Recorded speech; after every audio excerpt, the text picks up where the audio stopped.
Good afternoon, my name is Liam Neild and this is the MU Review, the place where I talk all things Manchester United in the world of football, and today I'm here to talk about Manchester United's 1-0 victory. That's right, a victory in the Premier League for only the second time in the last 9 games. It seems like it's been forever since my birthday when we beat Swansea 3-1, and it felt so good to finally get a victory at home after 4 consecutive draws at Old Trafford. We snapped the streak. We played just as well as we'd been playing, but this time we actually knuckled down defensively in the final 15 minutes, got the result we needed, and that looked a lot more like a Mourinho team than we have in the last month or two. I missed the game against Zurich as far as the review goes. I've been busy with college finals and all that. I'm sure the video wasn't missed too much. The Zurich game I was pleased with. We got the job done. We didn't top the group because Fenerbahce beat Feyenoord, but we're through. We're playing San Etienne, I found out today, in the next round. Should be fine. We're the favourites to win the Europa League, and I'd love us to win it, but we'll see how that goes when February rolls around. Turning our attentions back to the Premier League, it was a must-win game against Spurs yesterday, and we got the job done. We put out a strong team, and everybody played well. I thought that Mkhitaryan was the standout performer. He got my man of the match, he got the goal, but Ander Herrera was dogged and absolutely fantastic in midfield once again. Him and Carrick are the perfect foils for Paul Pogba to go forward and express himself a bit more, and I'm really happy with that midfield three. Obviously, Carrick will not be able to play every game, but he will play most games, I think, especially the big ones.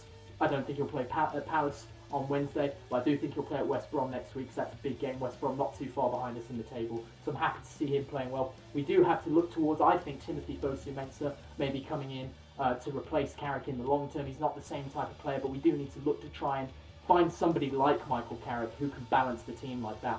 Timbo's the only one I can think of off the top of my head who plays that kind of position. He's a different type of player. Maybe we need to go buy one. Maybe Daily Blind could step in there. But we have noticed now that in the system that Mourinho is playing, the Michael Carrick figure is key, and we need to have somebody who's not Marouane Fellaini to come in for him when he's not able to play. Wouldn't mind seeing Daily Blind play there if he doesn't play. Indeed, against Palace on Wednesday, I wouldn't mind to see Daily Blind fill in. Anyway, that being said, I did think that Spurs were poor. Harry Kane was firmly in Marcos Rojo's pocket, and if you're in Marcos Rojo's pocket, you can't be that good, can you? Joking a little bit. He's not looked great this season, Kane. He's scored goals here and there, but he didn't trouble us at all. Neither did Dele Alli. The only player who really looked like he had a bit about him was Son Heung-min. From open play, Eriksen was anonymous in open play, troubled us from a few free kicks, but apart from that, it was really just about us. We had the better performance, we had the better team in my opinion, and we went out there, we got the goal, and it was about us piling on and keeping it up, and we did for most of the game. We got tired towards the end and invited that pressure back onto us, but we kept pushing. Pogba was inches away from one of the best free kicks of all time that would have made it 2-0 in the most classy fashion imaginable. But we kept it at 1-0. We were having the same frustrations we've been having in previous weeks. The big difference here, though, is our character and our defensive solidarity stuck together, got the 3 points, didn't concede that goal.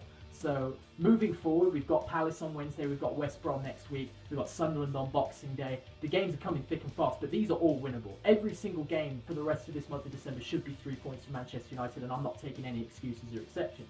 We've got West Brom coming up, is probably the most difficult game we've got at the Hawthorns. But Palace away from home have been leaking goals to everybody. Hull scored 3.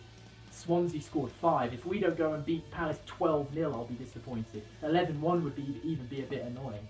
But after that, you go into the Christmas period, Sunderland and Middlesbrough at home. These are 4 games that Premier League top 4 teams would expect to get 12 points from. And if we can get 12 points from this, considering the fixtures that the teams around us have, and considering the mixed form that you see from teams like City, who got absolutely long, girthy Midlands dipped by Leicester, then you've got Liverpool, who are lucky to not lose at home to West Ham, and then you've got a team like Tottenham Hotspur, who we've just bumped off and shown that we can get the better of. So you do have to have faith that we are going to get up into that top 4.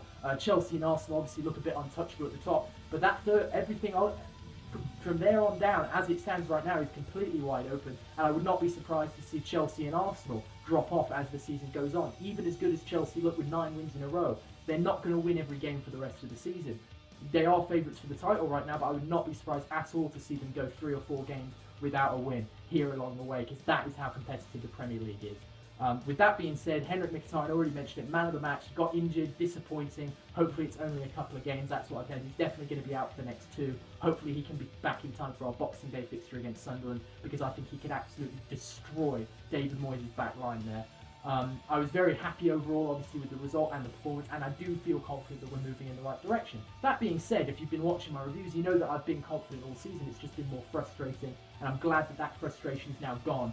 at least for this game, and hopefully going into these next 2 games away from home, as bad as Palace have been, as good as West Brom have been, you've got to go in and put in those performances, and I fully expect us to win both of those games. So I'll be back to review those next week. Until then, like the video if you've enjoyed it, comment if you've got anything to say, and share if you love me and want to share my videos with the world. Thank you for watching. See you next time.